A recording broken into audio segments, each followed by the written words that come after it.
नमस्कार मंडळी, साध्या सोप्या रेसिपीजमध्ये आज आपण बनवतोय पनीर चिली ड्राय, ते सुद्धा अगदी झटपट. प्रवीण सुहाना यांच्या पनीर चिली ड्राय प्रीमिक्सच्या सहाय्याने. प्रीमिक्स अगोदर बाउलमध्ये काढून घ्या, 1 कप पाणी घालून त्याची पेस्ट बनवा. मोठी कढई तापत ठेवली, कढईमध्ये 1 मोठी पळी भरून तेल किंवा 2 चमचे तेल ॲड करून घ्या. भरपूर लसूण बारीक चिरून घाला आणि त्यामध्ये आपण 2 हिरव्या मिरच्या सुद्धा घालतोय. हे ऑप्शनल आहे. त्यानंतर मोठ्या आकाराचे 2 कांदे मोठ्या मोठ्या साईजमध्ये कट करून घाला. ढोबळी मिरची सुद्धा तशाच प्रकारे कट करा आणि मग घाला.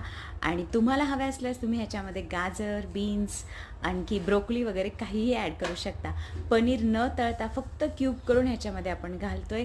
मी ते 300 ग्रॅम पनीर यूज करते, तुम्ही 250 ग्रॅम यूज केलं तरीसुद्धा चालू शकतं. आणि हे मस्त 5 मिनटासाठी परतून घ्यायचं फास्ट गॅसवर. आणि नंतर त्यामध्ये आपण जी प्रीमिक्सची पेस्ट बनवली होती ती ॲड करा. 1 कप पाणी ॲड करून परत एकदा परतून घ्या आणि तुमचं पनीर चिली ड्राय तयार आहे.